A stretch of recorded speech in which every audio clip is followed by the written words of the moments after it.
खोकरी जिल्हा परिषदेच्या शाळेतील विद्यार्थ्यांना सायकल वाटप करण्यात आलंय। कॅनरा रोबेको म्युच्युअल फंड यांच्या माध्यमातून मागील 3 वर्षांपासून नाशिक जिल्ह्यातील सुरगाणा सारख्या आदिवासी अतिदुर्गम भागात जिल्हा परिषदेच्या शाळेतील गरीब आणि गरजू विद्यार्थ्यांना 50 सायकलींचं वाटप करण्यात येते। यावर्षी देखील सोमवारी सुरगाणा तालुक्यातील खोकरी येथे जिल्हा परिषद शाळेत हा उपक्रम आयोजित करण्यात आला। यावेळी प्रमुख पाहुणे म्हणून श्रीमंत आतिश राजे पवार उपस्थित होते। त्यावेळी त्यांनी आदिवासी भागातील मुलींनी उच्च शिक्षणाची कास धरावी, मुलींचे शिक्षण हेच खरे प्रगतीचे लक्षण असं सांगितलं। तसेच आदिवासी भागातील विद्यार्थ्यांनी कठोर परिश्रम आणि जिद्द अंगी बाळगून अभ्यास केल्यास निश्चितच त्यांना यशाचा मार्ग सापडतो असं देखील पवार यांनी सांगितलं।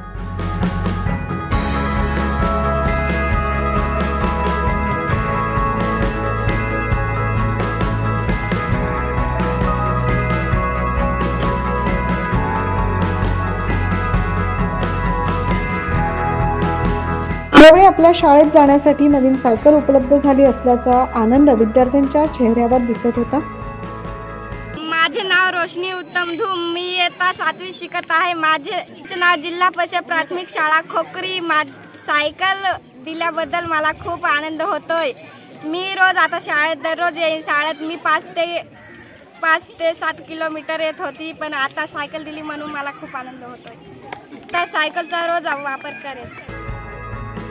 या प्रसंगी कॅनरा रोबेको म्युच्युअल फंडचे पुणे येथील संचालक सचिन मुत्रे, खोकरी गावचे सरपंच काशीनाथ गवळी, उपसरपंच तानाजी वाघमारे यांच्यासह गावातील ग्रामस्थ, विद्यार्थी, पालक मोठ्या संख्येने उपस्थित होते। 9 न्यूज महाराष्ट्रासाठी प्रतिनिधी देवेंद्र ढुमसे।